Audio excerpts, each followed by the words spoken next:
Lecture में clear है। So last lecture में हम लोगों ने एक पॉइंट रेज किया था कि कायरल कंपाउंड्स क्या हैं, ठीक है। और इसमें हमने ये चीज देखी थी कि अगर हम ऑर्गेनिक कंपाउंड्स के ऊपर कायरलिटी का कॉन्सेप्ट अप्लाई करें तो हम कहते हैं बिकॉज ऑर्गेनिक कंपाउंड्स में कार्बन एक सेंट्रल एटम प्रेजेंट है। किसी भी ऑर्गेनिक कंपाउंड का स्ट्रक्चर ऐसा नहीं है जिसमें कार्बन प्रेजेंट ना हो। सो कार्बन की अगर आप वैलेंसी चेक करते हो तो इट हैज 4 डिफरेंट बॉन्ड्स। अब ये बॉन्ड्स जो हैं ये सेम कंपाउंड्स के साथ भी बना सकता है और डिफरेंट कंपाउंड्स के साथ भी बना सकता है। हमने ये चीज डिस्कस की थी कि if this carbon atom is going to make bonds with the different compounds, like आपके पास एक तरफ R चेन है और R को यहाँ पे मैं हाइड्रोजन कर देती हूँ, एक तरफ मिथाइल ग्रुप है, एक तरफ अमाइनो ग्रुप है और एक तरफ आपके पास जो है वो इथाइल ग्रुप प्रेजेंट है। तो इस केस में कार्बन ने अपनी इस वैलेंसी को सेटिस्फाई करने के लिए 4 डिफरेंट कंपाउंड्स के साथ जो है वो कोवलेंट बॉन्ड फॉर्मेशन की है। इस टाइम पे this particular carbon atom will be chiral carbon या आप इसको क्या कहोगे एसिमेट्रिक कार्बन। दूसरी तरफ अगर आपका कार्बन एटम किसी एक ही स्पीशी के साथ जो बॉन्ड है उसको रिपीट करता है या एक ही स्पीशी के साथ डबल बॉन्ड बनाता है, लाइक जैसे आपने कीटोन फंक्शनल ग्रुप में देखा है कि आपके पास कार्बन ऑक्सीजन के साथ डबल बॉन्ड फॉर्मेशन कर रहा है, एक तरफ अगर हाइड्रोजन है दूसरी तरफ मिथाइल ग्रुप है, but still it is a chiral carbon या सिमेट्रिक कार्बन बिकॉज इसमें दो बॉन्ड्स जो हैं वो एक ही आप कह रहे यूनिट के साथ बने हुए हैं या एक ही एलिमेंट के साथ बने हुए हैं। एक सिनेरियो ये था।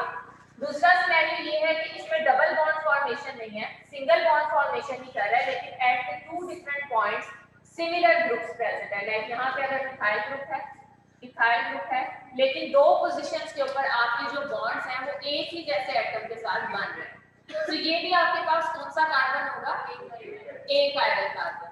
अब ऑर्गेनिक कंपाउंड्स में जो एक कायरल कंपाउंड्स हैं ये स्टीरियो आइसोमेरिज्म का फिनोमेना शो नहीं करते। एक कायरल कंपाउंड्स के स्टीरियो आइसोमर्स नहीं होते बिकॉज हमने स्टीरियो आइसोमर्स को कैलकुलेट करने के लिए एक सिंपल फार्मूला लगाया था कि a compound can make stereo isomers और वो स्टीरियो आइसोमर्स हम इस फार्मूला के थ्रू कैलकुलेट कर सकते हैं 2 raised to power n, जहां पे n is equal to number of chiral centre या नंबर ऑफ कायरल कार्बन। अगर किसी कंपाउंड में कोई भी कार्बन एटम कायरल नहीं है या उसमें कोई भी कायरल सेंटर अवेलेबल नहीं है तो आपके पास उसके स्टीरियो आइसोमर्स क्या होंगे, 0। जबकि अगर किसी कंपाउंड में एक कार्बन एटम कायरल कार्बन है या उसमें एक कायरल सेंटर प्रेजेंट है, इट मींस कि वो मिनिमम 2 स्टीरियो आइसोमर्स प्रोड्यूस कर सकता है या 2 स्टीरियो आइसोमर्स क्या कर सकता है, जनरेट कर। बात कर रही हूँ, जरूरी नहीं है कि किसी ऑर्गेनिक कंपाउंड के अंदर हमेशा एक ही कार्बन हो। जैसे आप ग्लूकोज की बात करते हो तो उसमें नंबर ऑफ कार्बन एटम 6 है और ये भी जरूरी नहीं है कि उसमें सिर्फ एक ही कार्बन एटम कायरल हो, ये भी हो सकता है कि मल्टीपल पोजीशंस के ऊपर जो कार्बन एटम्स हैं वो कायरलिटी शो कर रहे हो। तो उस केस में आपके जो स्टीरियो आइसोमर्स हैं उनका नंबर ज्यादा भी हो सकता है। तो ये मैंने अभी सिर्फ एक कायरल कंपाउंड को या एक कायरल कार्बन को एज एन एग्जांपल रखते हुए यहाँ पे इस चीज को इंट्रोड्यूस किया है। ऑब्वियसली हम आगे जाकर देखते हैं कि बाकी कंपाउंड्स में नंबर ऑफ स्टीरियो आइसोमर्स किन केसेस में इंक्रीज हो सकते हैं। सो हमने पहले ये चीज देखी कि कायरल कंपाउंड्स क्या हैं, उसके बाद हमने ये चीज ऑब्जर्व की कि सारे वो ऑर्गेनिक कंपाउंड्स जिनमें मिनिमम एक कायरल सेंटर प्रेजेंट है उनके पास एक खास किस्म की प्रॉपर्टी होती है और इस प्रॉपर्टी को हम कहते हैं ऑप्टिकल रोटेशन, व्हिच मींस कि अगर इन ऑर्गेनिक कंपाउंड्स के ऊपर हम कोई प्लेन पोलराइज्ड लाइट या मोनोक्रोमैटिक लाइट पास करते हैं, इसीलिए हम यूजुअली ऑर्गेनिक कंपाउंड्स को स्पेक्ट्रोफोटोमीटर से स्टडी करते हैं ना, क्योंकि उसमें भी यही प्रिंसिपल अप्लाई हो रहा होता है कि हम उसमें मोनोक्रोमैटिक लाइट पास करते हैं और ये उस लाइट को जो है वो रोटेट करते हैं बिकॉज इनमें कायरल सेंटर्स प्रेजेंट है। सो इन कायरल कंपाउंड्स के अंदर ये प्रॉपर्टी है कि जब भी कोई मोनोक्रोमैटिक या प्लेन पोलराइज्ड लाइट इन पे पास होगी तो ये क्या करेंगे, इस प्लेन पोलराइज्ड लाइट की प्रेजेंस में अपने ग्रुप्स को, अपने स्पेसिफिक ग्रुप्स को रोटेट करेंगे या तो लेफ्ट डायरेक्शन में या फिर राइट डायरेक्शन। इसका मतलब है कि ये अपने सब्स्टिट्यूएंट्स की ओरिएंटेशन को चेंज करेंगे, उनके स्ट्रक्चर को चेंज करेंगे। बेशक इससे मॉलिक्यूलर फार्मूला पे तो कोई फर्क नहीं पड़ेगा, लेकिन स्ट्रक्चरल फार्मूला चेंज हो जाएगा, पोजीशन ऑफ ग्रुप्स या पोजीशन ऑफ सब्स्टिट्यूएंट्स चेंज होगी।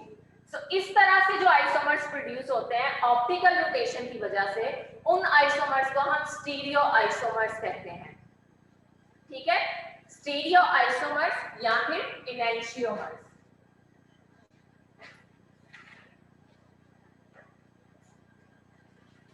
क्लियर हुआ ये पॉइंट? इनैंशियोमर्स की अगर डेफिनेशन पूछी जाए तो फर्स्ट ऑफ ऑल आप कायरल सेंटर्स की बात करोगे, उसके बाद आप कहोगे कि कायरलिटी की वजह से कंपाउंड्स में ऑप्टिकल रोटेशन आ जाती है, और ऑप्टिकल रोटेशन की वजह से ये प्लेन पोलराइज्ड लाइट को टू डायरेक्शंस में जो है वो आप कहने के ट्रांसमिट कर सकते हैं या रोटेट कर सकते हैं, and they can give rise to the two different types of stereo isomers. एक आपके पास है डी फॉर्म और दूसरी आपके पास आ जाती है एल फॉर्म। अब ये डी और एल फॉर्म में क्या डिफरेंस है? डिपेंडिंग अपॉन दी साइड, जिस साइड पे ये अपने ग्रुप्स को रोटेट करेंगे, हम इनको कह सकते हैं कि ये कंपाउंड्स जो है ये डेक्स्ट्रो रोटेटरी भी हो सकते हैं, डेक्स्ट्रो रोटेटरी या फिर लिवो रोटेटरी, यानी ये या तो लेफ्ट डायरेक्शन में रोटेट कर रहे हैं अपने सब्स्टिट्यूएंट्स को या फिर राइट डायरेक्शन में रोटेट कर रहे हैं। डेक्स्ट्रो स्टैंड्स फॉर राइट और लिवो स्टैंड फॉर लेफ्ट। ओके, ये तो हमें पता चल गया कि एक कंपाउंड ने लाइट को जो है वो ट्रांसफर करना है या ट्रांसमिट करना है, रोटेट करना है लेफ्ट डायरेक्शन में, और दूसरे आइसोमर्स ने उसे राइट डायरेक्शन में रोटेट करना है। लेकिन जैसे हमने स्टैंडर्ड जो है वो मॉलिक्यूलर फार्मूलाज के साथ स्टैंडर्ड स्ट्रक्चरल फार्मूला डिवाइस किए हैं, हमने जो है वो आईयूपैक के थ्रू इनके एक साइंटिफिक जो नॉमेनक्लेचर है वो रखी है ताकि किसी भी किस्म की कंफ्यूजन ना हो।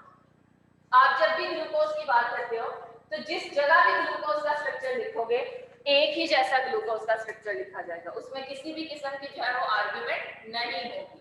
इसी तरह साइंटिस्ट ने डेक्स्ट्रो और लिवो रोटेटरी को भी क्लासिफाई करने के लिए कुछ रूल्स रखे हैं। लाइक कुछ ऐसे कंपाउंड्स हैं जिनको स्टैंडर्डाइज किया गया है कि इनकी डायरेक्शन को आपने ट्रेस करना है। अगर हम ग्लिसरॉल्डिहाइड की बात करते हैं तो लास्ट लेक्चर में हमने ये प्रैक्टिस की थी कि ग्लिसरॉल्डिहाइड के अंदर कितने कायरल कार्बन्स हैं, ये हमने देखा था कि ये 3 कार्बन का फॉर्मूला जिसमें कौन सा कार्बन आइटम जो है वो कायरल कार्बन है, किया था ना। सो ग्लिसरॉल्डिहाइड इज बेसिकली ट्रायोस है, 3 कार्बन कंटेनिंग कार्बोहाइड्रेट है, और इसमें कौन सा फंक्शनल ग्रुप प्रेजेंट है? Aldehyde as a functional group present है। सो यहाँ पे आप इस तरह से इसका फंक्शनल ग्रुप लिख दोगे। देन ये लास्ट कार्बन एटम, और सेंट्रल कार्बन एटम हमने देखा था लास्ट लेक्चर में कि ये वाला जो कार्बन एटम है ये कायरल कार्बन है। इसके अलावा जो फर्स्ट और थर्ड कार्बन एटम है ये क्या है? ए कायरल कार्बन। अब ग्लिसरॉल्डिहाइड का ये जो स्ट्रक्चर लिखा है क्या ये एल फॉर्म है या डी फॉर्म है? कोई स्पेसिफिक रूल होना चाहिए ना, कोई स्पेसिफिक हमें पता होना चाहिए कि इस ग्रुप की पोजीशन की बेस पे हम में से डी या एल है। सो कार्बोहाइड्रेट्स के लिए आपके पास कायरल सेंटर पे प्रेजेंट OH ग्रुप को as a reference structure consider किया जाता है। लाइक अगर आपसे कहा जाता है कि draw the structure of D glyceraldehyde, तो आप इस OH ग्रुप को राइट साइड पे रखोगे और ये आपके पास होगा डी ग्लिसरॉल्डिहाइड। और अगर आपने इसी ग्लिसरॉल्डिहाइड को एल फॉर्म में लिखना है तो आप क्या करोगे? इसी स्ट्रक्चर में स्पेसिफिकली कायरल सेंटर के पास जो OH ग्रुप है उसकी पोजीशन को रोटेट करोगे। ठीक है, बिकॉज ये फिनोमेना किस कंपाउंड की वजह से, किस सेंटर की वजह से? कायरल सेंटर की वजह से। सो ग्रुप्स की जो पोजीशन है वो भी सिर्फ एक ही कार्बन एटम के अराउंड चेंज होगी, और वो कार्बन एटम कौन सा होगा? Chiral carbon.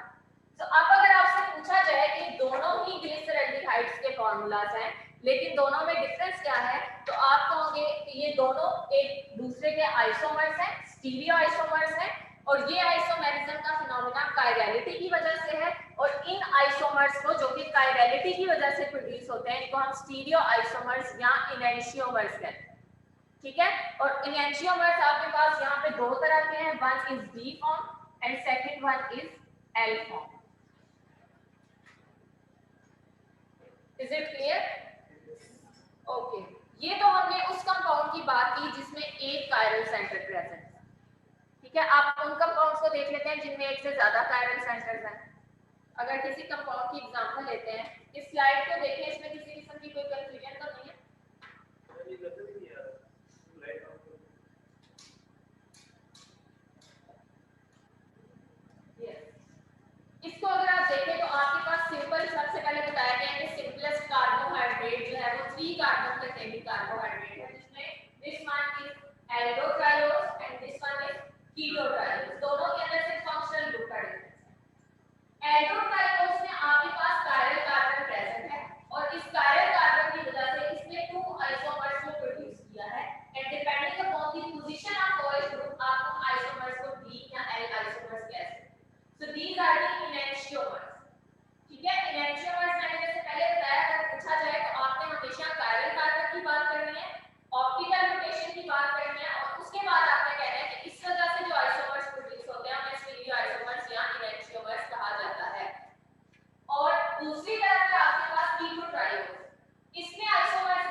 कार्बोहाइड्रेट है, एक वाहिद कार्बोहाइड्रेट है जिसके कोई भी इनेंशियोमेरिक फॉर्म्स नहीं, जिसकी कोई भी स्टीरियो आइसोमेरिक फॉर्म अवेलेबल नहीं है। और क्यों अवेलेबल नहीं है? बिकॉज इसके लिए कायरलिटी का होना जरूरी है।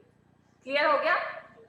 अब नेक्स्ट हम देखते हैं कि हमारे पास इनेंशियोमर्स और डायस्टीरियोमर्स में क्या डिफरेंस है।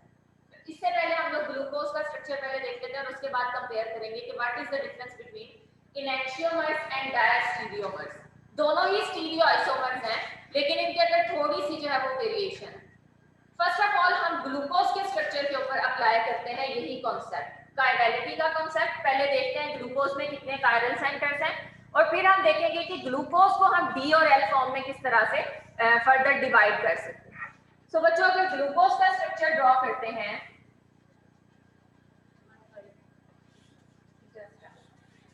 पहले तो आप लोग मुझे ये बताएंगे कि ग्लूकोज में कितने कार्बन एटम कायरल कार्बन हैं। जी कौन विलिंग है? क्योंकि इस केस में ग्लूकोज की जो फर्स्ट और लास्ट कार्बन है वो ए कायरल कार्बन है, बैठ जाए। और इसके अलावा बाकी जितने भी कार्बन एटम्स हैं, ये जो फोर सेंट्रल कार्बन एटम्स हैं, ये क्या है? Chiral carbon. अब हमने तो ये पढ़ा था कि अगर आपके पास किसी कंपाउंड के अंदर एक कायरल कार्बन प्रेजेंट होती है तो आप उसके अराउंड जो ग्रुप्स हैं उनकी पोजीशन को ऑपोजिट कर देते हो, चेंज कर देते हो और आप कहते हो कि this is the D form and this is L form. लेकिन जिस कंपाउंड या जिस स्ट्रक्चर के अंदर आपके पास नंबर ऑफ कायरल सेंटर्स एक से ज्यादा है, तब आपने किस कायरल सेंटर के अराउंड पोजीशंस को चेंज करना है। आपने कैसे बताना है कि this is the D form and this is L form. तो इस केस में ये रूल याद रखिएगा कि वो वाली कायरल कार्बन जो कि फंक्शनल ग्रुप से फारदेस्ट है, सबसे दूर है, उस कायरल सेंटर के अराउंड आप पोजीशन को चेंज करते हो और बताते हो कि this is the D form and this is L form. For example glucose में सेकंड, थर्ड, फोर्थ और फिफ्थ ये कार्बन कायरल कार्बन। अगर आपको कहा जाता है कि right the structure of D glucose, तो आप इस चीज को इंश्योर करोगे कि आपकी ये जो कार्बन एटम है जो कि कायरल भी है और फंक्शनल ग्रुप से दूर भी है, इसके अराउंड ओएच ग्रुप की पोजीशन कहां पे हो? Right side. जबकि अगर एल ग्लूकोज का स्ट्रक्चर ड्रॉ करोगे तो इस कायरल सेंटर के अराउंड जो हाइड्रोक्साइड ग्रुप है इसकी पोजीशन कहां पे चली जाएगी? लेफ्ट साइड पे चली जाएगी। ये क्लियर हुआ या नहीं? इसी रूल को आप अप्लाई करोगे उन सब स्ट्रक्चर्स के ऊपर जिनमें आपके कायरल सेंटर्स एक से ज्यादा है।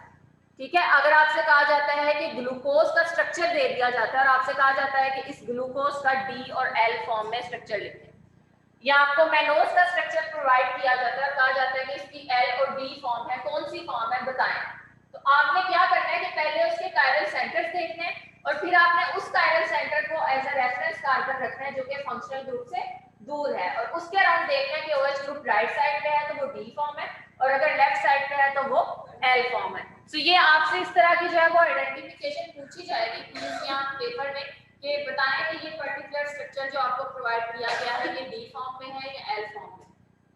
समझ आ रही है? तो आपने इस तरह से प्रैक्टिस करनी है। अब हम देख लेते हैं कि what is the difference between enantiomers and diastereomers. Enantiomers के हवाले से एक पॉइंट मैंने आप लोगों को अभी यहाँ पे क्लियर करना है कि हम स्टीरियो आइसोमर्स तो हमने उन सब कंपाउंड्स को कह दिया जिनमें कायरल सेंटर है और वो कायरल सेंटर की वजह से ऑप्टिकल रोटेशन को शो करते हैं। ठीक है, मैं दोबारा से इस पॉइंट को बता रही हूँ कि वो सारे के सारे कंपाउंड्स जिनमें कायरल सेंटर प्रेजेंट है, इस कायरल सेंटर की वजह से इनमें ऑप्टिकल रोटेशन होती है। ऑप्टिकल रोटेशन की वजह से ये प्लेन पोलराइज्ड लाइट को रोटेट करते हैं। जब रोटेट करेंगे तो ये आइसोमेरिज्म का फिनोमेना शो करते हैं और जो आइसोमर्स ये प्रोड्यूस करते हैं उन आइसोमर्स को हम स्टीरियो आइसोमर्स कहते हैं। स्टीरियो आइसोमर्स की भी फर्दर दो डिफरेंट टाइप्स हैं, एक है इनेंशियोमर्स और दूसरे हैं डायस्टीरियोमर्स। यानी यहां तक अगर आपसे इनेंशियोमर्स के बारे में पूछा जाता है या डायस्टीरियोमर्स के बारे में पूछा जाता है तो यहां तक सारे की सारी बातें इन दोनों के ऊपर अप्लाई होंगी, डिफरेंस सिर्फ यहां पे आएगा। ठीक है, इनेंशियोमर्स में भी कायरल सेंटर है, ऑप्टिकल रोटेशन और रोटेशन की वजह से आइसोमर्स प्रोड्यूस हो रहे हैं और ये स्टीरियो आइसोमर्स की कैटेगरी में आते हैं। डायस्टीरियोमर्स में भी कायरल सेंटर है, ऑप्टिकल रोटेशन है और रोटेशन की वजह से आइसोमर्स प्रोड्यूस होते हैं, इनको भी हम स्टीरियो आइसोमर्स की कैटेगरी में रखते हैं। तो फिर डिफरेंस किस जगह पे आता है? मैं एक तरफ आपके सामने जो है वो पहले इनएंशियोमर्स को क्लियर करती हूँ। लाइक अगर आप ग्लिसरल्डिहाइड का स्ट्रक्चर देखते हो, D and L form,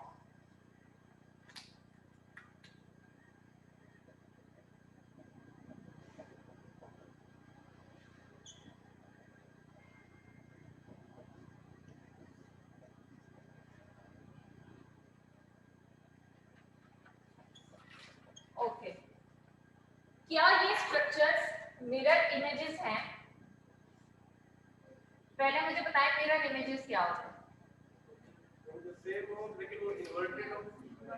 same हो और इन्वर्टेड हो। ओके, आपका जैसे राइट हैंड है और लेफ्ट हैंड है, दे आर मिरर इमेजेस, यानी ये एक जैसे तो हैं but they are non superimposable. Non superimposable का क्या मतलब है कि अगर आप एक स्ट्रक्चर को उठाते हो और इसको आप इसके ऊपर अलाइन करने की कोशिश करते हो तो ये फिट नहीं होते, बिकॉज एक सेंटर के अराउंड इनकी जो ओरिएंटेशन है या जो ग्रुप्स हैं वो डिफरेंट है, अलाइनमेंट इनकी प्रॉपर नहीं आती। अलाइनमेंट किसे कहते हैं कि जो जैसा पैटर्न आपके एक स्ट्रक्चर में है वैसा ही पैटर्न दूसरे में आए और जब आप दोनों को रखो तो ये पता ही ना चले कि इसमें आपने दो ग्रुप्स को मर्ज किया हुआ या कंबाइन किया हुआ, बेस्ट फिट आए हुए एक दूसरे के ऊपर। लेकिन यहाँ पे अलाइनमेंट नहीं हो रही, ये वाला ग्रुप और ये वाला ग्रुप तो एक दूसरे के ऊपर फिट आ जाएगा और फर्क भी नहीं पता चलेगा, ये बेस्ट अलाइन हो जाएगा। लेकिन यहाँ पे आपके पास एक कार्बन का हाइड्रोक्साइल ग्रुप जो है वो लेफ्ट साइड पे है और दूसरे का राइट साइड पे है, तो अगर मैं इसके ऊपर जो है इस तरह से इस दूसरे स्ट्रक्चर को ड्रॉ करूं तो जब मैं इनको एक दूसरे के ऊपर रखूंगी या इनको अलाइन करने की कोशिश करूंगी, ये ग्रुप भी फिट आ जाएगा, ये ग्रुप भी फिट आ जाएगा, लेकिन यहाँ पे जो पैटर्न है वो इस तरह का बनेगा। Are you getting my point? कि इनकी अलाइनमेंट नहीं होगी, ये एक दूसरे के ऊपर फिट नहीं आ सकते। सो बेशक ये मिरर इमेजेस हैं but they are non superimposable, they are non superimposable, यानी ये एक दूसरे के ऊपर जो है वो इम्पोज नहीं हो सकते, ये एक दूसरे के ऊपर अलाइन नहीं हो सकते। सो ऐसे स्टीरियो आइसोमर्स जो मिरर इमेजेस हैं but they are non superimposable, उन्हें कहा जाता है इनएंशियोमर्स। समझ आ रही है? कायरल कार्बन है, ऑप्टिकल रोटेशन है और आइसोमर्स प्रोड्यूस हो रहे हैं, but these isomers are mirror images and non superimposable, that's why we will set them into a category of enantiomers. अब दूसरी तरफ हम देख लेते हैं कि डायस्टीरियोमर्स क्या है। ठीक है, यहां तक पैटर्न इनका भी इनएंशियोमर्स की तरह का होगा, लेकिन इधर आके कुछ डिफरेंस आएगा, यहाँ पे कुछ जो है वो वेरिएशन आएगी। सो लेट्स सी कि डायस्टीरियोमर्स में क्या होता है। डायस्टीरियोमर्स आपके पास basically they are also non superimposable but they are non mirror images, ये मिरर इमेजेस भी नहीं। लाइक अगर आप इनका स्ट्रक्चर देखते हैं यहाँ पे, this is the 4 carbon sugar and it and this is triose, जो कि एक बैक्टीरियल शुगर है और एक जो है वो यूजुअली मैमल्स के अंदर प्रेजेंट है।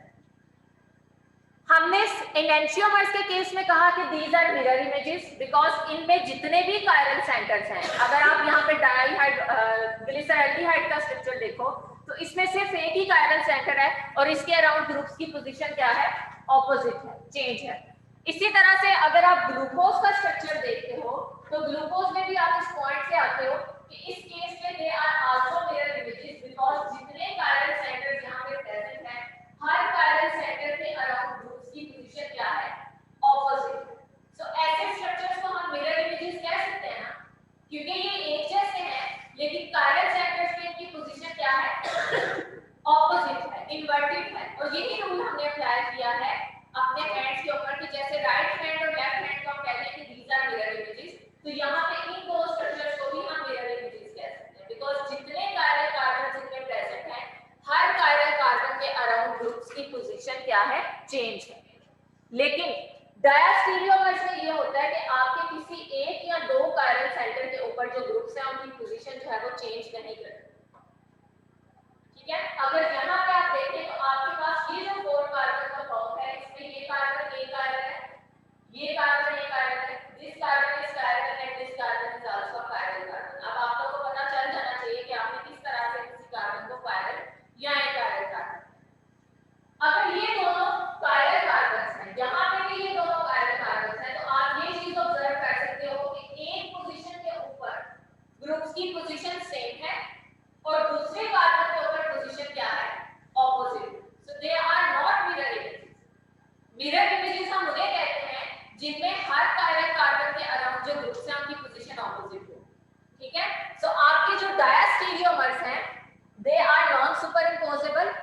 Are non mirror images.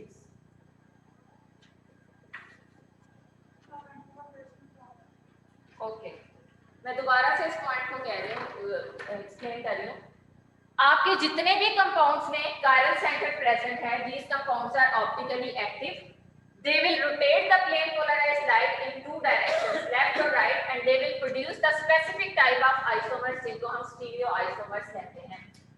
But there are some isomers which are mirror images, और वो mirror images क्यों हैं? Because उन स्ट्रक्चर्स के अंदर जितने भी कायरल कार्बन्स हैं, हर कायरल कार्बन के ऊपर ग्रुप्स की पोजीशन ऑपोजिट है, so they are mirror images, but they are non superimposed। ठीक है, mirror images एक दूसरे पे सुपरइम्पोज नहीं होते, इनको हम कहेंगे these are enantiomers।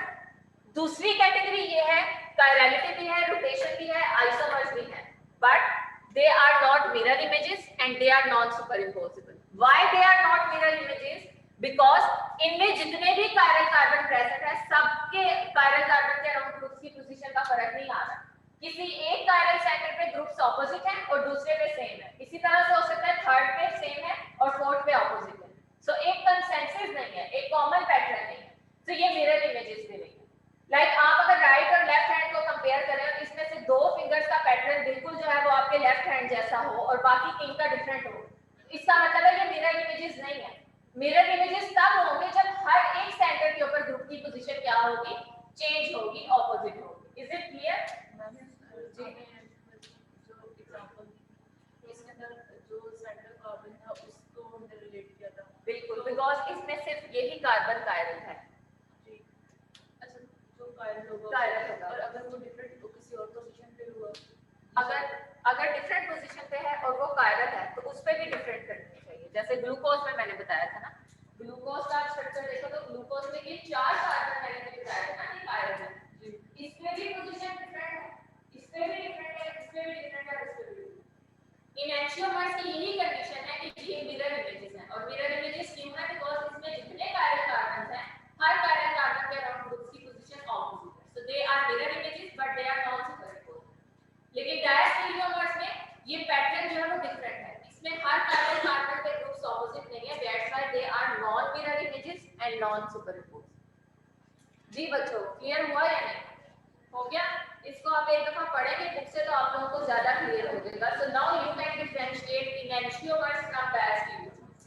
दोनों ही स्टीरियो आइसोमर्स हैं but there are some differences. बच्चे क्लियर हो गया एनांटियोमर्स का पॉइंट? नहीं हुआ?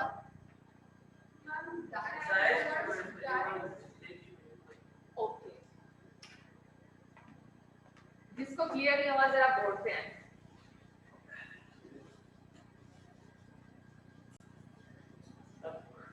आ जाए, कोई मसला नहीं। इसमें आप ग्लिसरॉल्डिहाइड के 2 स्ट्रक्चर्स ड्रॉ करो, ठीक है, बल्कि ग्लूकोज के 2 स्ट्रक्चर्स ड्रॉ करो।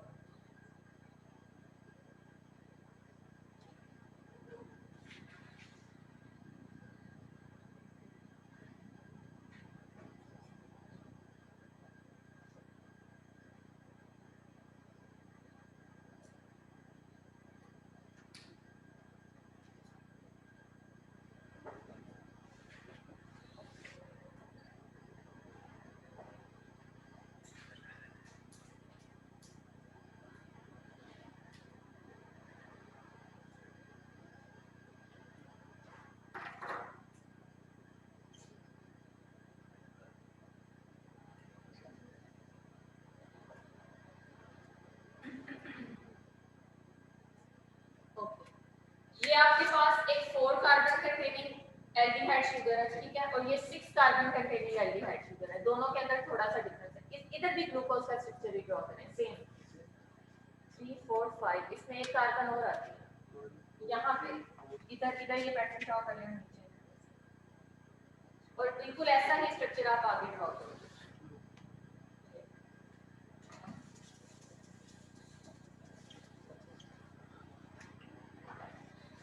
बच्चों, अगर किसी स्टूडेंट को कंफ्यूजन है तो आप लोग भी इस तरह से अपने नोटबुक पे ड्रॉ करो और इस चीज को समझ लो, ताकि नेक्स्ट लेक्चर्स में ये पॉइंट आप लोगों को क्लियर हो।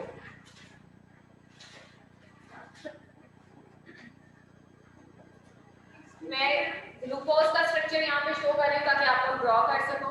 जी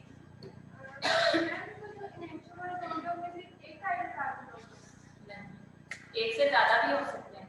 जैसे मैंने यहाँ पे ग्लूकोज का स्ट्रक्चर ड्रॉ किया ना, इसमें ज्यादा है। मैं इस पॉइंट पे आ रही हूँ, ठीक है। ग्लूकोज की एग्जांपल देके मैं बताती हूँ। ओके, ड्रॉ कर लिया स्ट्रक्चर आप लोगों ने, ग्लूकोज का ड्रॉ कर लिया। उसके बाद मैं नेक्स्ट आपको बताती हूँ डायस्टीरियोमर्स के लिए कौन सा होगा। अब ये जो आपके पास स्ट्रक्चर है ग्लूकोज का, ये इनएंशियोमर्स है, और यहाँ पे है आपके पास डायस्टीरियोमर्स।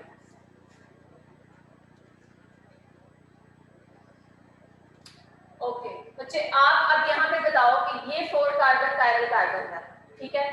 हर कायरल कार्बन के अराउंड जो ग्रुप्स हैं, एक तरफ आपने डी का स्ट्रक्चर ड्रॉ करना है और एक तरफ एल का स्ट्रक्चर ड्रॉ करना है। डी और एल का स्ट्रक्चर ये है। एक बार देख लें, स्लाइड से इसको ठीक करें, आराम से करें, इसके बाद ये करें।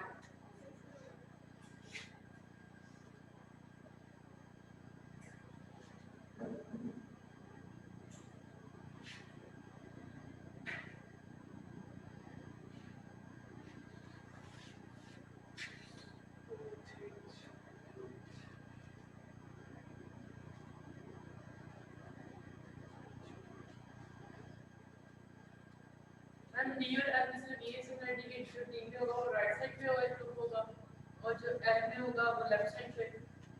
और उस कायरल सेंटर में जिसमें आपका फंक्शनल ग्रुप सबसे दूर है। अब ये आपके पास स्ट्रक्चर है डी ग्लूकोज का, ये स्ट्रक्चर है एल ग्लूकोज का, और ये दोनों इनएंशियोमर्स हैं। वी ऑल नो कि ग्लूकोज के स्ट्रक्चर में ये वाली कार्बन, ये कार्बन, ये और ये 4 कार्बन जो है ये कायरल कार्बन। फर्स्ट और लास्ट कार्बन एटम जो है वो कायरल कार्बन नहीं है। अब होगा क्या, ये जो आपकी कायरल कार्बन है, इसके अराउंड ग्रुप्स की जो पोजीशन है वो दोनों स्ट्रक्चर्स में अगर तो 100% डिफरेंट होगी, तो आप कहेंगे कि they are mirror images. Mirror images का तो कॉन्सेप्ट है ना कि आपके जो दोनों स्ट्रक्चर्स हैं उनमें जो ग्रुप्स हैं वो ऑपोजिट हों, ठीक है। तो तब आप कहोगे कि ये क्या है, मिरर इमेजेस है। सो कायरल सेंटर्स आपने मार्क किए बिकॉज आपने सिर्फ कायरलिटी की वजह से ये आइसोमर्स प्रोड्यूस होते हैं ना, तो आपने सिर्फ कायरल सेंटर्स को ही ऑब्जर्व करना है, बाकी कार्बन्स को नहीं देखना। सो इस केस में आपके पास कायरल सेंटर पे जो ग्रुप्स हैं इसकी पोजीशन यहाँ पे और इस स्ट्रक्चर में डिफरेंट है। सेकंड कायरल सेंटर में आपने देखा तो यस, यहाँ पे भी आपकी जो ओरिएंटेशन है वो दोनों तरफ डिफरेंट है। इसी तरह से थर्ड कार्बन एटम और फोर्थ कार्बन एटम, इसका मतलब है कि ग्लूकोज की जो डी और एल फॉर्म है, इस दोनों फॉर्म के अंदर हर कायरल कार्बन के अराउंड ग्रुप्स की जो पोजीशन या ओरिएंटेशन है वो एक दूसरे से डिफरेंट है। So they are mirror images but they are non superimposing, because जैसे कि मैंने आप लोग को पहले कहा था कि सुपर इम्पोज करने का मतलब क्या होता है कि आप इस स्ट्रक्चर को उठाओगे और इसके ऊपर रख दोगे। अब ये कार्बन सेंटर्स तो एक दूसरे के ऊपर आ जाएंगे, लेकिन अगर ग्रुप्स की पोजीशन ऑपोजिट है तो क्या ये अलाइन होंगे, ये सुपर इम्पोज होंगे? नहीं। So they are mirror images but they are non superimposing, ठीक है। So these are enantiomers. Stereoisomers तो हैं but they are mirror images and non superimposable. दूसरी तरफ हम आते हैं to the other class of stereoisomers. ये भी स्टीरियोआइसोमर्स हैं लेकिन फिर ये एंशियोमर्स से डिफरेंट है। जी आ जाओ। पहले तो मुझे बताएं कि इसमें कितने कायरल सेंटर्स हैं। हाँ जी, ये ठीक है। इसमें 2 कार्बन एटम्स कायरल कार्बन है, इसका मतलब है हमने इन 2 कार्बन्स को कंसीडर करना है। एक कायरल कार्बन का अगर आप स्ट्रक्चर देख रहे हो या एक आप यहाँ कार्बन एटम के अराउंड ग्रुप्स की पोजीशन देख रहे हो तो यस इट इज डिफरेंट। हो सकता है ये भी एंशियोमर्स की कैटेगरी में आ जाए, लेकिन जैसे आपने सेकंड कायरल कार्बन को ऑब्जर्व किया तो इस पे ग्रुप्स की पोजीशन सेम थी। इसका मतलब है कि ना तो आप इन्हें मिरर इमेजेस कह सकते हो और ना ही ये सुपर इम्पोज होंगे। अगर मैं इसको उठा के इसके ऊपर रखूं तो क्या ये फिट होगा? नहीं। सो ये ऐसे स्टीरियो आइसोमर्स हैं which are not mirror images as well as they are non superimposable। अगर किसी भी स्ट्रक्चर के अंदर मतलब जितने भी कार्बन एटम्स हैं कायरल कायरल है तो वो अगर 4 है तो वो चारों के 4 सेटिस्फाई करने चाहिए इस कंडीशन को, या फिर जिस तरह की मतलब इसमें एक सेटिस्फाई कर रहा है लेकिन सेकंड नहीं कर रहा तो आप इसे डायस्टीरियोमर कहते हैं, वो उस कैटेगरी में नहीं है। बिल्कुल वो उसमें नहीं है। इज इट क्लियर ना? आपको हो गया? नेक्स्ट हमें देखते हैं कि फिशर प्रोजेक्शन क्या होती है।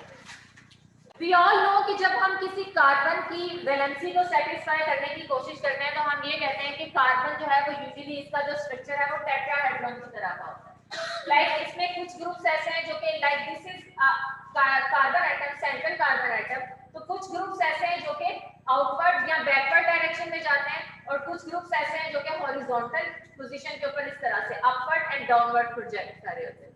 सो पेपर के ऊपर अगर आपने इस टेट्राहेड्रल स्ट्रक्चर को ड्रॉ करना है तो उसके लिए हम कुछ रूल डिजाइन करते हैं। उस बेस पे जो स्ट्रक्चर हम पेपर पे लिखते हैं उसको हम कहते हैं फिशर प्रोजेक्शन। लाइक ये जो प्लेन में आपके पास स्ट्रक्चर है टेट्राहेड्रल स्ट्रक्चर, जिसमें कुछ बॉन्ड्स जो है वो बाहर की तरफ है, कुछ बॉन्ड्स आपके जो है वो अपवर्ड या डाउनवर्ड है, इसको पेपर पे आपने किस तरह से लिखना है। लाइक पेपर में ये हॉरिजॉन्टल बॉन्ड आपने किस जगह पे लिखना है और वर्टिकल बॉन्ड को किस जगह पे लिखना है। सो फिशर प्रोजेक्शन एक ऐसा आपके पास जो है वो राइटिंग का रूल है जिसके थ्रू आप इन 3 डायमेंशनल जो स्ट्रक्चर्स हैं इनका पेपर जो है पेपर के ऊपर स्ट्रक्चर ड्रॉ कर सकते हो। यानी आप 3 डायमेंशनल स्ट्रक्चर को एज अ 2 डायमेंशनल स्ट्रक्चर जो है वो रिप्रेजेंट कर सकते हो ऑन दी पेपर। सो इस केस में आपके पास रूल्स हैं कि आप जो हॉरिजॉन्टल लाइंस ड्रॉ करोगे, लाइक अगर हम कार्बन की वैलेंसी की बात करते हैं कि कार्बन एक तरफ जो है वो कार्बोक्सिलिक एसिड ग्रुप के साथ अटैच है, अमाइनो ग्रुप के साथ अटैच है, एक तरफ हाइड्रोजन है और एक तरफ R ग्रुप है, तो इसमें हॉरिजॉन्टल लाइंस कौन से बॉन्ड्स को रिप्रेजेंट करेगी और वर्टिकल लाइंस किन बॉन्ड्स को रिप्रेजेंट करेंगे डिपेंडिंग अपॉन द रूल्स, वो हम लिखते हैं। सो फिशर प्रोजेक्शन के अंदर क्या होता है कि आपने सेंट्रल कार्बन एटम का स्ट्रक्चर लिख लिया और आपके जो हॉरिजॉन्टल बॉन्ड्स हैं ये रिप्रेजेंट करेंगे उन ग्रुप्स को जो कि प्लेन ऑफ पेपर से बाहर की तरफ को आ रहे हैं। लाइक अगर आपने हाइड्रोजन और OH ग्रुप का स्ट्रक्चर देखो तो ये वो बॉन्ड्स हैं जो कि पेपर के प्लेन से बाहर आएंगे, आउटसाइड या बैक साइड, ठीक है। सो इनको आप कहां पे लिखोगे, हॉरिजॉन्टल पोजीशन के ऊपर, या हॉरिजॉन्टल बॉन्ड से या हॉरिजॉन्टल रिप्रेजेंटेशन सिर्फ इन पोजीशंस को कवर करेगी जो कि प्लेन ऑफ पेपर से बाहर आ रहे हैं अगर हम इसका 3 डायमेंशनल स्ट्रक्चर देखें। जबकि वर्टिकल पोजीशन पे आप जो है उन बॉन्ड्स को रिप्रेजेंट करोगे जो कि बैकवर्ड अपवर्ड डायरेक्शन या डाउनवर्ड डायरेक्शन में, ठीक है। तो ये एक सिंपल सी रिप्रेजेंटेशन है कि फिशर प्रोजेक्शन में हम किसी भी कंपाउंड का जो 3 डायमेंशनल स्ट्रक्चर है उसको इस तरह से लिखते हैं कि उसके जो बॉन्ड्स जो हैं वो प्लेन ऑफ पेपर से बाहर आ रहे हैं उनको हॉरिजॉन्टल पोजीशंस पे ड्रॉ कर दिया जाता है और वो वाले बॉन्ड्स जो कि अपवर्ड या बैकवर्ड डायरेक्शन में जाते हैं उन बॉन्ड्स को हम वर्टिकल पोजीशंस के ऊपर लिख लेते हैं। Is it clear? तो इसमें कोई भी जो है वो कॉम्प्लेक्सिटी नहीं है, आपको सिंपली पता होना चाहिए कि अगर ये 3 डायमेंशनल स्ट्रक्चर है तो इसको आप जो है वो इस तरह से फिशर प्रोजेक्शन की आप कहोगे। ये जो स्ट्रक्चर आप लिखते हो ये प्रोजेक्शन कौन सी प्रोजेक्शन है, फिशर प्रोजेक्शन है, ठीक है। समझ आ रही है जी? हमने जो किसी वन पीस में क्या पढ़ा था जिसमें वो कोन्स बनाते हैं और डॉटेड लाइन बनाते हैं, उसके प्लान में कॉन्सेप्ट था वो भी यही था, मतलब जो डॉटेड लाइन है वो back of the plane of paper है और जो कोन है वो फ्रंट ऑफ द पेपर है। बिल्कुल, मैं वो ज्यादा नहीं है वो मुझसे, अगर आपको वो कॉन्सेप्ट है तो आप उसको अप्लाई कर सकते हो। सिंपल तो यही है ना कि आपने स्ट्रक्चर को लिखना है, आपने बॉन्ड्स को रिप्रेजेंट करना है। अगर आप उस तरह से कोन ड्रॉ करके करना चाहते हो तो इट्स अप टू यू, ठीक है। लेकिन बाकी स्टूडेंट्स के लिए मैं कंपल्सरी से नहीं हूं। ओके, नेक्स्ट हम देख लेते हैं कि कार्बोहाइड्रेट्स की हम नेमिंग किस तरह से करते हैं। अभी तक हम लोगों ने स्टार्ट किया कोर्स का कार्बोहाइड्रेट्स की डेफिनेशन से, उनके कुछ फंक्शंस पढ़े और फिर हमने मोनोसेक्राइड्स को डिस्कस करना शुरू कर दिया। जैसे ही हमने मोनोसेक्राइड्स को डिस्कस किया वहां पे हमने स्टीरियो आइसोमर्स का एक कॉन्सेप्ट जो है उसको फर्स्ट ऑफ ऑल क्लियर किया है। उसकी हमने फर्दर जो 2 सब टाइप्स थी इनैंशियोमर्स और डायस्टीरियोमर्स, इनकी स्ट्रक्चरल डिफरेंसेस क्या हैं इस चीज को देखा। अब हम ये देखते हैं कि कार्बोहाइड्रेट्स को एक तो नेम किस तरह से किया जाता है और दूसरी तरफ हमने ये देखना है कि इन कार्बोहाइड्रेट्स का जो लीनियर और साइक्लिक स्ट्रक्चर है ये एक दूसरे से किस तरह से डिफरेंट होता है। सो फर्स्ट ऑफ ऑल अगर आप इसकी जो सिंपल नोमेनक्लेचर की बात करें तो ये तो मेरे ख्याल से आप सब लोगों को पता होगा कि किसी भी ऑर्गेनिक कंपाउंड को जब हम नेम करना शुरू करते हैं तो फर्स्ट ऑफ ऑल हम उसके कार्बन स्केलेटन की नंबरिंग करते हैं ताकि अगर किसी कार्बन पोजीशन के ऊपर आगे जाके किसी पाथवे के अंदर कोई मॉडिफिकेशन हुई है, फॉर एग्जांपल जब आप आगे बायोएनर्जेटिक्स या मेटाबॉलिज्म का कोर्स लोगे तो आप पढ़ोगे कि there is a molecule glucose 6 phosphate. So जब तक आपको ये नहीं पता होगा, जब तक सब लोग एक कंसेंसस सेट नहीं करेंगे कि किस कार्बन को 6 कार्बन कहना है, कोई स्टूडेंट कहेगा कि दिस कार्बन 6 कार्बन और कोई इस कार्बन को 6 कार्बन कहेगा, ठीक है ना। ये डिपेंड करता है ना कि आप किस तरह से नंबरिंग स्टार्ट करते हो। So there is a common rule जिसको हर कोई फॉलो करता है कि हमेशा जितने भी आपके ऑर्गेनिक कंपाउंड्स हैं उनमें आप फंक्शनल ग्रुप से स्टार्ट, ठीक है। फंक्शनल ग्रुप को आप हमेशा नंबर 1 करते हो, उसके बाद 2 3 4 और जितनी भी आपकी कार्बन लेंथ है उस हिसाब से आप उसको नंबर करते जाते हो। सो हमेशा अगर आपको कहा जाता है कि what is the difference between glucose and glucose 6 phosphate, तो आप ये बताओगे कि ग्लूकोज 6 फॉस्फेट में this is the particular carbon atom जहां पे हाइड्रोक्साइल ग्रुप रिप्लेस हो जाएगा, या हाइड्रोक्साइल ग्रुप सब्स्टिट्यूट कर जाएगा विद फॉस्फेट, ठीक है। So this will be the glucose 6 phosphate.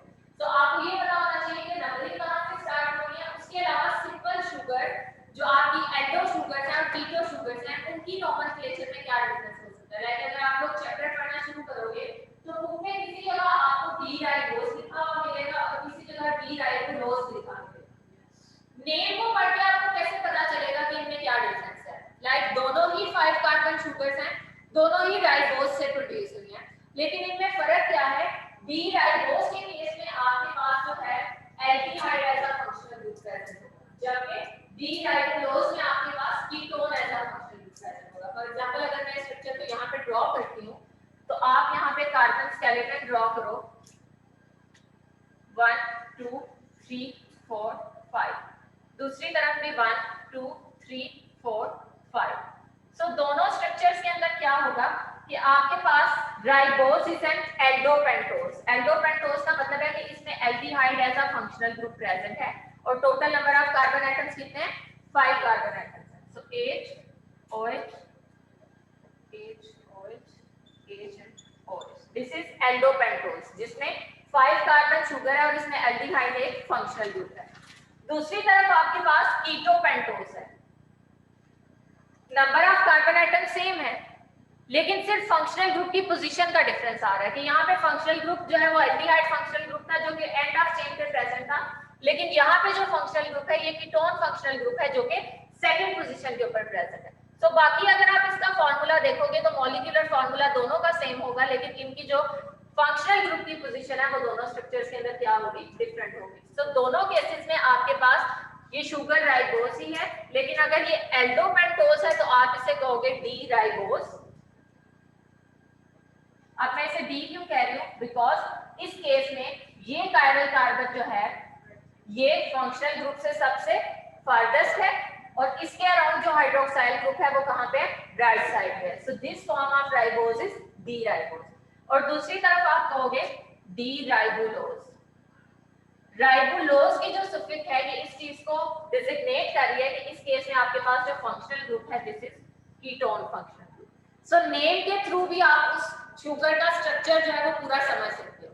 अगर सिर्फ डी राइबोज और डी राइबोलोज लिखा हो तो आपको इस स्ट्रक्चर के बारे में 2 से 3 इंफॉर्मेशन मिल रही है। एक तो ये कि इसकी स्टीरियो आइसोमेरिक फॉर्म कौन सी है, डी है या एल है, व्हिच मींस कि आपके पास फंक्शनल ये जो कायरल कार्बन है इसमें OH ग्रुप की पोजीशन कहां पे होगी।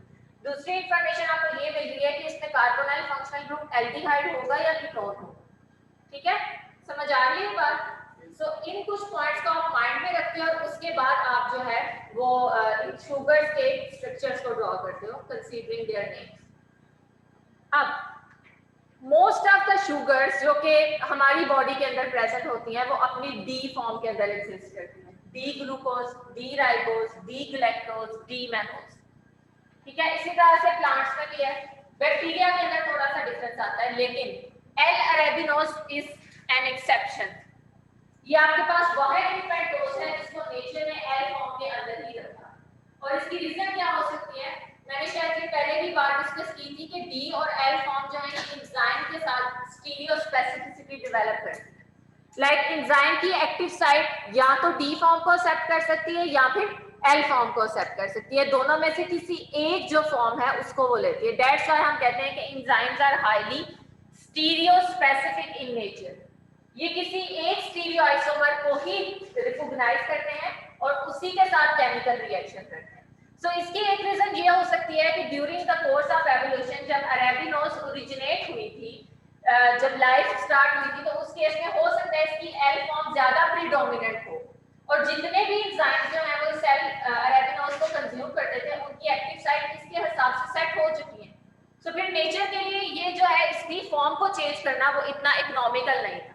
सो बाकी सारी शुगर्स तो डी फॉर्म के अंदर प्रेजेंट है, लेकिन ये वाहिद एक पेंटोज है जो किस फॉर्म के अंदर प्रेजेंट है, एल फॉर्म के अंदर। कुछ एक्सेप्शंस ऐसी होती हैं जिनको आपने माइंड में रखना होता है, बिकॉज आगे अगर आप किसी जगह टेस्ट वगैरह के लिए जाते हो एमफिल में, तो जो एक्सेप्शंस हैं वो हमेशा पूछ ली जाती हैं। अभी तक आप लोगों ने इस कोर्स में 2 एक्सेप्शंस को माइंड में रखना है। एक तो डाईहाइड्रोक्सी एसीटोन फॉस्फेट, वो वाहिद कार्बोहाइड्रेट है जिसमें कोई भी कायरल सेंटर प्रेजेंट नहीं और इसकी कोई भी इनएंशियोमर्स नहीं है। और दूसरी तरफ मैंने आपको बताया कि मोस्ट ऑफ द कार्बोहाइड्रेट्स अपनी डी फॉर्म के अंदर एग्जिस्ट करते हैं, but there is a pentose which is L arabinose, जो कि किस फॉर्म के अंदर प्रेजेंट है? एल फॉर्म के अंदर प्रेजेंट है। Is it clear? ओके, अब हम देख लेते हैं कि एपीमर्स क्या है। अभी हम लोगों ने स्टीरियो आइसोमर्स देखे ना, अब हम एपीमर्स का कॉन्सेप्ट अप्लाई करते हैं। और आई होप कि आप लोग स्टीरियो आइसोमर्स में जो इनएंशियोमर्स हैं, डायस्टीरियोमर्स हैं, इनके साथ साथ एपीमर्स को भी अच्छे से समझ लोगे और डिफरेंशिएट कर सको, इनको कंफ्यूज नहीं कर। ओके, पहले तो आप ये देख सकते हैं कि ये सारी शुगर डी फॉर्म में प्रेजेंट है। लाइक अगर मैनोज की बात करते हैं तो मैनोज में दिस एंड दिस, ये 4 कार्बन एटम्स हैं जो कायरल हैं। और अगर आप लास्ट कार्बन एटम को देखें तो इसमें OH ग्रुप किस साइड पे है? राइट साइड पे है। So this is D form, D mannose. दूसरी तरफ आपके पास ग्लूकोज है। ग्लूकोज में भी यही रूल अप्लाई होता है कि जितने कायरल कार्बन्स यहाँ पे प्रेजेंट हैं उसमें आपके पास जो लास्ट कायरल कार्बन है जो कि फंक्शनल ग्रुप से सबसे दूर है, उसमें OH ग्रुप राइट साइड पे है। एंड अगेन गैलेक्टोज के केस में भी यही रूल है। उसके अलावा हम एक और कॉमन पैटर्न यहाँ पे देखते हैं कि तीनों शुगर्स के अंदर एल्डिहाइड ऐसा फंक्शनल ग्रुप प्रेजेंट है। बोथ 3 शुगर्स आर एल्डोहेक्सोसिस, बिकॉज इनके अंदर जो कार्बन एटम्स हैं उसका नंबर भी सेम है कि कितने कार्बन एटम्स हैं? 6 carbon. So these are the 3 different types of aldohexoses जिनके अंदर हम एपीमर्स देखना चाह रहे हैं कि एपीमर्स क्या होते हैं। एपीमर्स ऐसे आइसोमर्स हैं जिनमें फंक्शनल ग्रुप सेम रहेगा। लाइक इससे पहले हमने आइसोमर्स पढ़े थे ग्लूकोज एंड फ्रुक्टोज। अगर आप उनका स्ट्रक्चर दोबारा देखें तो हमने आइसोमर्स की ये डेफिनेशन देखी थी कि ये वो फॉर्म्स हैं जिसमें आपके पास मॉलिक्यूलर फार्मूला तो सेम है लेकिन स्ट्रक्चरल फार्मूला डिफरेंट हो सकता है। लाइक अगर आप एल्डिहाइड और डाइहाइड्रोक्सी एसीटोन को देखते हो तो दोनों के अंदर 3 कार्बन एटम्स प्रेजेंट हैं, दोनों के अंदर आपके पास 6 हाइड्रोजन एटम्स प्रेजेंट हैं और 3 ऑक्सीजन एटम्स। लेकिन एक एल्डोट्राइओस है जिसमें आपके पास फंक्शनल ग्रुप एल्डिहाइड है और दूसरी तरफ कीटोट्राइओस है जिसमें फंक्शनल ग्रुप क्या है? कीटो। लेकिन यहाँ पे तो ये रूल भी नहीं आ रहा, तो ये किस किस्म के आइसोमर्स हैं? क्योंकि यूजुअली तो हमने यही कहा ना कि हमारे पास जो है वो स्ट्रक्चरल आइसोमर्स ये हैं जिनमें फंक्शनल ग्रुप का डिफरेंस होता है। स्टीरियो आइसोमर्स वो हैं जिनमें कायरल सेंटर्स के अराउंड ग्रुप्स की पोजीशन चेंज होती है। अब ये कौन से आइसोमर्स हैं? इनको हम देखते हैं कि एपीमर्स आइसोमर्स की कौन सी क्लास है। अगर आपके पास 2 या 3 जो मोनोसेक्राइड्स हैं उनका स्ट्रक्चर ऐसा हो कि किसी एक कायरल कार्बन के अराउंड उनकी पोजीशन डिफरेंट, सिर्फ एक कायरल कार्बन के, तो आप उन्हें कहेंगे these are the epimers. These are the epimers. Like आपके पास मैनोज का स्ट्रक्चर है, ग्लूकोज का स्ट्रक्चर है, आप मुझे बता सकते हैं किस पोजीशन पे इनकी जो ग्रुप्स हैं वो चेंज है? थर्ड पे पक्का? दोबारा देख लें। सेकंड पे डिफरेंट है स्ट्रक्चर में, आप लोगों ने कुछ मिस्टेक की है, ठीक है? अगर आप स्लाइड से इस चीज को देखें तो आपके पास ग्लूकोज और जो मैनोज का स्ट्रक्चर है इसमें आपका फर्स्ट कार्बन एटम भी सेम है, ठीक है? सेकंड पे डिफरेंट है, थर्ड पे भी सेम ओरिएंटेशन है, फोर्थ पे भी, फिफ्थ पे। सो सिर्फ आपकी जो है वो सेकंड पोजीशन के ऊपर ग्रुप्स की ओरिएंटेशन चेंज है, सिर्फ एक कायरल कार्बन के ऊपर जो है वो ओरिएंटेशन का डिफरेंस है। सो ये आपके पास यहाँ हो गया epimers. Epimers at carbon number 2। इसी तरह से अगर आप ग्लूकोज और ग्लैक्टोज के स्ट्रक्चर को कंपेयर करो तो first carbon atom same, second भी सेम है, थर्ड भी सेम है, फोर्थ पे डिफरेंट, फिफ्थ पे भी सेम है, आगे सिक्स्थ पे। सो आपके पास इन दोनों स्ट्रक्चर्स को भी आप एपीमर्स कह सकते हो बिकॉज़ सिर्फ एक कायरल सेंटर के ऊपर ग्रुप्स की पोजीशन क्या है? चेंज है, बाकी जगह पे क्या है? सेम है। सिर्फ एक कायरल सेंटर से अगर डिफरेंट होगी तो आप उसे कहोगे दिस इज एपीमर। और यहाँ भी एपीमर्स क्या है? Epimers at carbon number 4। So इस तरह की भी प्रैक्टिस कीजिएगा कि अगर आप लोगों को एक से ज्यादा, यहाँ पे 3 है, अगर मैं 5 या 6 मोनोसेक्राइड के स्ट्रक्चर्स देती हूँ और आपको कहती हूँ कि इनके एपीमर्स आइडेंटिफाई करें तो आपने उनको कंपेयर करना है। कि ये वाला स्ट्रक्चर इस स्ट्रक्चर का एपिमर है carbon number 5, this structure is epimer of this structure eight carbon number 2, 3 और 4, ठीक है। ऐसी ही कोई बात मैंने आपको डायस्टीरियोमर्स के बारे में नहीं बताई थी? नहीं, अच्छे से पढ़िएगा। अगर डायस्टीरियोमर्स और एपिमर्स में कोई कंफ्यूजन हुई तो मुझसे पूछ लीजिएगा नेक्स्ट लेक्चर में, ठीक है। ओके, मैं दोबारा एक बार बता दूं ताकि आप लोगों को समझ में आ जाए कि आज हमने पढ़ा क्या है। कायरलिटी क्या है? कायरलिटी की वजह से ऑप्टिकल रोटेशन होती है। ऑप्टिकल रोटेशन की वजह से कंपाउंड्स अपने कायरल सेंटर्स के ऊपर जो ग्रुप्स हैं उनको राइट या लेफ्ट डायरेक्शन में रोटेट करते हैं, और इस रोटेशन की वजह से हमारे पास स्टीरियो आइसोमर्स प्रोड्यूस होते हैं जिन्हें हम डी या एल स्टीरियो आइसोमर्स कहते हैं। स्टीरियो आइसोमर्स को हम फर्दर 2 डिफरेंट कैटेगरीज में भी डिफरेंशिएट कर सकते हैं। इनको हम इनैंशियोमर्स भी कह सकते हैं, डायस्टीरियोमर्स भी कह सकते हैं। दे विल बी इनैंशियोमर्स अगर किसी एक कार्बोहाइड्रेट में जितने भी कायरल सेंटर्स हैं उन सब कायरल सेंटर्स के ऊपर ग्रुप्स की पोजीशन चेंज होगी तो आपने क्या होंगे, these are the stereo isomers. लेकिन अगर आपकी जो है सारे कायरल सेंटर्स पे पोजीशन का डिफरेंस नहीं आता, बल्कि किसी 1, 2 या 3 कार्बन एटम्स पे पोजीशन सेम है और किसी एक पे डिफरेंट आ रही है, तो आप क्या कहोगे कि these are the diastereo. They are non-superimposable, but enantiomers are mirror images and diastereomers are not mirror images. ठीक है। उसके बाद हमने देखा कि फिशर प्रोजेक्शन किसे कहते हैं? अगर आपके पास किसी भी कार्बोहाइड्रेट या किसी भी ऑर्गेनिक कंपाउंड का 3 डायमेंशनल स्ट्रक्चर अवेलेबल है, so by applying these 2 rules आप उसको पेपर के ऊपर लिख सकते हो, और पेपर के ऊपर जो लिखा हुआ स्ट्रक्चर आपका होगा वो क्या होगा? Fisher projection. तो अब ये जितने भी स्ट्रक्चर्स हम ड्रॉ कर रहे हैं, प्रैक्टिस कर रहे हैं, ये हम कौन सी प्रोजेक्शन फॉलो कर रहे हैं? फिशर प्रोजेक्शन को फॉलो कर रहे हैं। उसके बाद हमने ये बात की कि हमने कार्बोहाइड्रेट्स की नोमेनक्लेचर किस पोजीशन से स्टार्ट करनी है, और हमने जो एल्डोसिस हैं और इसके अलावा जो कीटोसिस हैं उनको डिफरेंशिएट किस तरह से करना है on the basis of a specific suffix जो कि आपके पास कीटोस में होगी, जैसे डी राइबोलोज, और आपके जो सिंपल एल्डोसिस हैं उसमें आप सिंपली ओज लगा देते हो, जिससे पता चल जाता है कि इसमें फंक्शनल ग्रुप क्या है, एल्डिहाइड। देन हमने एक एक्सेप्शन पढ़ी कि आपकी अरेटिनोज एक वाहिद शुगर है जो कि एल फॉर्म के अंदर एग्जिस्ट करती है। इसके अलावा बाकी जितने भी कार्बोहाइड्रेट्स नेचर में पर्टिकुलरली जो हमारे एनिमल सिस्टम के अंदर प्रेजेंट है वो डी फॉर्म के अंदर एग्जिस्ट करते हैं। And then epimers. एपिमर्स क्या है? ये वो मोनोसेक्राइड्स हैं जिनमें आपके जितने भी कायरल सेंटर्स हैं उसमें सिर्फ और सिर्फ एक कायरल सेंटर के अराउंड ग्रुप्स की पोजीशन चेंज होती है। इनके फंक्शनल ग्रुप्स भी सेम होते हैं, ठीक है, इनके नंबर ऑफ कार्बन एटम्स भी सेम होते हैं, सिर्फ किसी एक कायरल सेंटर के अराउंड जो ग्रुप है उसकी पोजीशन ऑपोजिट होने की वजह से आप इन्हें कहते हो कि दीज आर दी एपिमर्स।